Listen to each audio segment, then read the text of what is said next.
വിഷയത്തെക്കുറിച്ചാണ് സംസാരിക്കുന്നത്. വിദ്യാഭ്യാസം.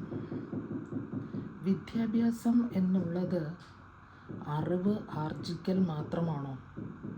ക്യാമ്പസിൽ നിന്നുള്ള ജീവിത പാഠങ്ങൾ എത്രത്തോളം പ്രധാനമാണ്? ഇതിനെക്കുറിച്ച് ഡോക്ടർ ജോസി പി ജോർജ് എഴുതിയതിനെക്കുറിച്ച് നമുക്കൊന്ന് ആലോചിക്കാം. പുതിയ അധ്യയന വർഷം തുടങ്ങി കുറച്ചു കാലമാകുമ്പോൾ വിദ്യാർത്ഥികൾക്കിടയിൽ സാധാരണയായി ഉയരുന്ന ചോദ്യങ്ങൾ ക്ലാസ്സിനെയും മാർക്കിനെയും അധ്യാപകരെയും കുറിച്ചൊക്കെയാകും. എന്നാൽ ഒരു പക്ഷേ ഏറ്റവും പ്രസക്തമായ ചോദ്യം ഇതായിരിക്കാം: നിന്റെ പേര് ആർക്കൊക്കെ അറിയാം? ക്രൈസ്റ്റ് സർവകലാശാലയിലെ അധ്യാപനകാലം ഓർക്കുമ്പോൾ അത്തരം ഒരു മാറ്റത്തിന് സാക്ഷ്യം വഹിച്ച ഒന്നാം വർഷ വിദ്യാർത്ഥിനിയുടെ ഓർമ്മ മനസ്സിലേക്ക് എത്തുന്നു. ആഴ്ചകളോളം ആരും അറിയാതെ ക്ലാസ്സിലെ പിൻനിരയിൽ ഒതുങ്ങിക്കൂടിയിരുന്ന ഒരു കുട്ടി. അവളുടെ ഒറ്റപ്പെടൽ തിരിച്ചറിഞ്ഞ ഒരു സഹപാഠി മുൻകൈയെടുത്ത് അവൾക്കരികിൽ ചെന്നിരുന്ന് സംസാരിക്കാൻ തുടങ്ങി. പിന്നീട് ക്യാമ്പസിലെ ഏതെങ്കിലും ക്ലബ്ബിൽ ചേരാൻ അവളെ പ്രോത്സാഹിപ്പിച്ചു.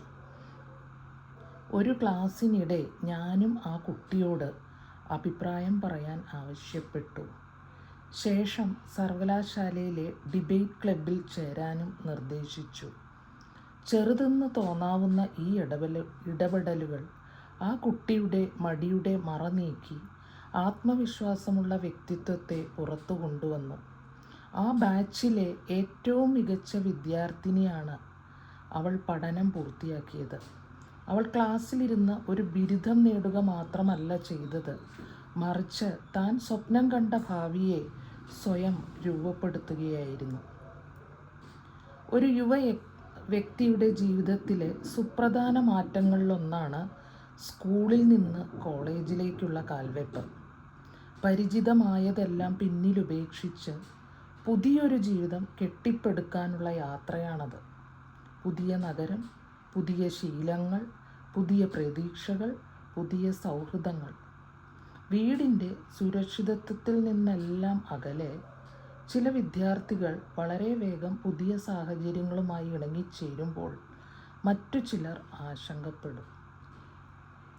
വിദ്യാർത്ഥികളോട് അധ്യയന വർഷം തുടങ്ങി ഒരു മാസം പിന്നിടുമ്പോൾ പഠനകാര്യങ്ങളിൽ മാത്രമല്ല വ്യക്തിപരമായ വളർച്ചയിലും എന്തു പുരോഗതിയുണ്ടായി എന്ന് സ്വയം വിലയിരുത്തേണ്ട സമയമാണിത്. സ്വയം ചോദിക്കുക: എൻ്റെ സുരക്ഷിത വലയത്തിൽ നിന്ന് പുറത്തു വന്ന് ആത്മാർത്ഥമായ ഒരു സൗഹൃദമെങ്കിലും സ്ഥാപിക്കാൻ എനിക്ക് കഴിഞ്ഞോ?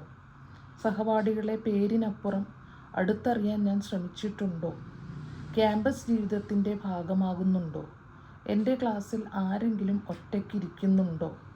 അവരോട് സംസാരിക്കാൻ എനിക്ക് മുൻകൈയെടുത്തുകൂടെ? ചെറിയൊരു സംഭാഷണം പോലും പലപ്പോഴും കോളേജ് ജീവിതത്തെയാകെ മാറ്റിമറിക്കാൻ സഹായിച്ചേക്കും. രക്ഷിതാക്കളോട് കുട്ടി കുഴപ്പമൊന്നുമില്ല എന്ന് പറയുമ്പോൾ പുതിയ സാഹചര്യങ്ങളിൽ അവർ പൂർണ്ണ സന്തോഷത്തിലാണെന്ന് എപ്പോഴും അർത്ഥമാക്കണമെന്നില്ല. ഈ മാസം ഹാജരിനും ഇൻറ്റേർണൽ മാർക്കിനും അപ്പുറമുള്ള കാര്യങ്ങൾ ശ്രദ്ധിക്കാം. ജീവിതത്തിൻ്റെ ഈ പുതിയ ഘട്ടത്തെ അവർ എങ്ങനെയാണ് നേരിടുന്നതെന്ന് തുറന്നു പറയാൻ അവരെ പ്രേരിപ്പിക്കുക. അവരോട് ഈ ചോദ്യങ്ങൾ ചോദിക്കാം: ആരൊക്കെയാണ് നിന്റെ കൂട്ടുകാർ? ഇടവേളകളിൽ സാധാരണ ആരുടെ കൂടെയാണ് സമയം ചെലവഴിക്കുന്നത്? അവരുടെ പ്രശ്നങ്ങളെല്ലാം പരിഹരിക്കാൻ തിടുക്കം കൂട്ടാതെ ക്ഷമയോടെ കേൾക്കുക. പലപ്പോഴും അവർക്ക് വേണ്ടത് തങ്ങളെ കേൾക്കാൻ ഒരാളെയാണ്. സ്വന്തം പ്രശ്നങ്ങൾക്കുള്ള പരിഹാരം അവർ തന്നെ കണ്ടെത്തിക്കൊള്ളും. അധ്യാപകരോട് അധ്യാപകരുടെ കടമ ക്ലാസ് മുറികൾക്കപ്പുറത്തേക്ക് നീളുന്നു. തന്നെ പരിഗണിക്കുന്നുണ്ടെന്നും താൻ ഒറ്റയ്ക്കല്ലെന്നും തോന്നുന്ന ഒരു വിദ്യാർത്ഥിക്ക് നന്നായി പഠിക്കാനും മികച്ച പ്രകടനം കാഴ്ചവെക്കാനും സാധിക്കും. താൻ ഇവിടെ വേണ്ടപ്പെട്ടയാളാണെന്ന് തോന്നുന്ന വിദ്യാർത്ഥി പഠനം തുടരുകയും വിജയിക്കുകയും ജീവിതത്തിൽ ഉയരങ്ങളിലെത്തുകയും ചെയ്യും. ഏറ്റവും വലിയ ഇടപെടൽ എന്നത് പാഠങ്ങൾ പഠിപ്പിക്കുന്നതിൽ മാത്രമല്ല, ഒരു വിദ്യാർത്ഥിയുടെ പേരോർക്കുന്നതിലും അവരുടെ മൗനം ശ്രദ്ധിക്കുന്നതിലും സംഭാഷണങ്ങളിൽ പങ്കാളിയാക്കുന്നതിലും അവർക്കിണങ്ങിയ ഒരിടം കണ്ടെത്താൻ സഹായിക്കുന്നതിലുമെല്ലാമാണ്. ഇന്നത്തെ ക്ലാസ് കഴിഞ്ഞു കേട്ടോ.